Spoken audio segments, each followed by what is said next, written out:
Cool, welcome back to another video guys, my name is Dan and today we're looking at the latest films dropped into Netflix. I'm thinking of ending things.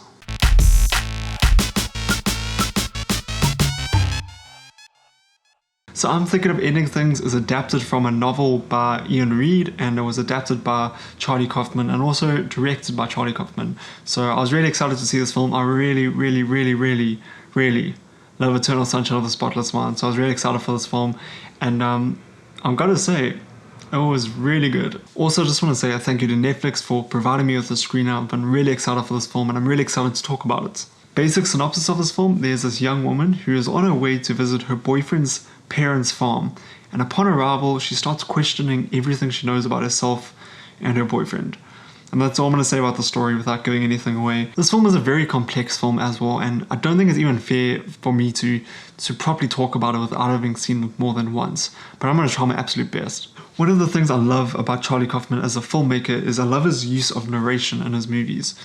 I often feel like narration in films can almost feel forced, or it's there just to fill in exposition, or it's there to just catch us up to speed with what's going on in the film, or whatever the case may be. But Charlier Kaufman uses his narration in a way deeper way, and you often get to understand what the conflicts are within a character, or what's going on in their heads.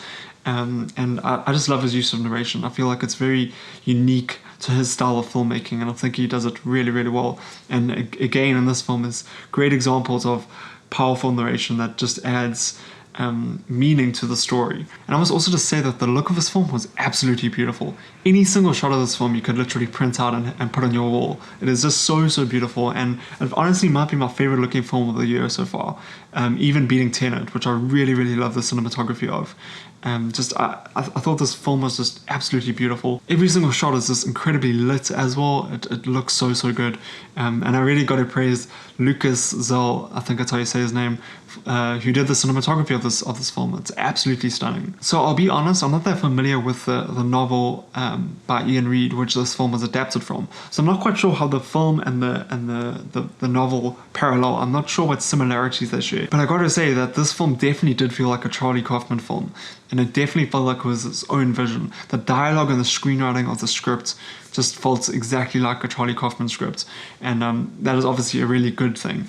And often at times the dialogue between the characters, for me, almost seemed like they're reflecting a deeper truth about Charlier Kaufman as a person.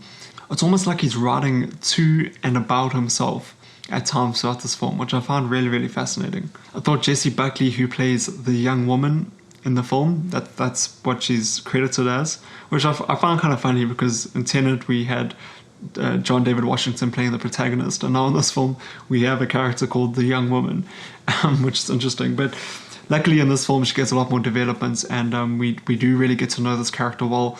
And a lot of the events that unfold are almost told through her perspective for the film, which is really interesting. And yeah, you really get to feel what it's like inside this character's head and how she sees the world.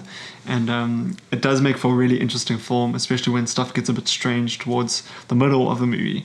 Jesse Plemons plays Jake, who is the young woman's boyfriend, and he delivers again another really good performance. You'll probably most likely remember him from his Black Mirror episode, and he's made appearances in other films as well. Toni Collette is also in this film, and she plays the mother, and she once again delivers a really good performance. Absolutely love everything Toni Collette's doing at the moment. So I think she's really good. David T. Willis plays the father in this film. I'm not that familiar with him as an actor, to be honest, but I thought he also had a really good performance in this movie. So if you are familiar with Charlier Kaufman as a filmmaker, you'll know that there's a lot of symbolism in his movies. And once again, this film is just filled with symbolism. There's a lot of that happening throughout this movie, so you've got to pay attention to stuff.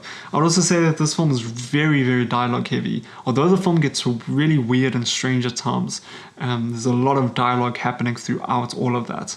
And I know, again, for certain audiences, this may not necessarily be something that they would gravitate towards. I know some people don't like dialogue heavy films, which is totally fine, but bear that in mind before going into this movie.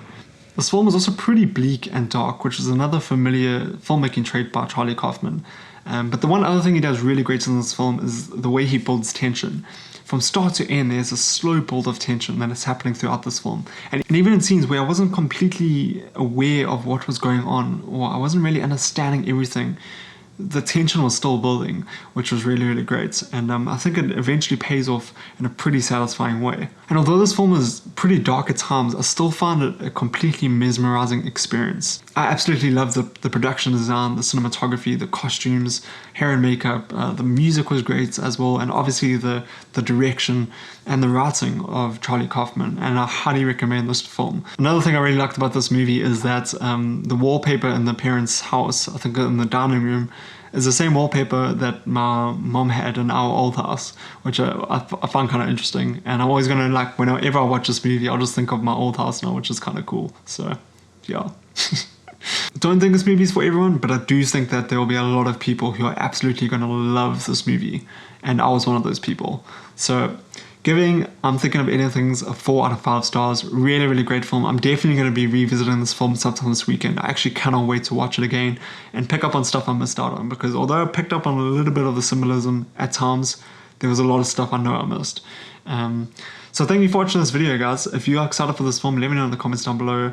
If you have seen the film and coming back to this review and watching it, let me know what you thought of the movie. If you would like me to do another video on this film, there's a lot of stuff to talk about in this movie. I'll definitely consider it, so let me know in the comments down below. Guys, thank you so much for watching this video. I really do appreciate it. I'll see you guys next time.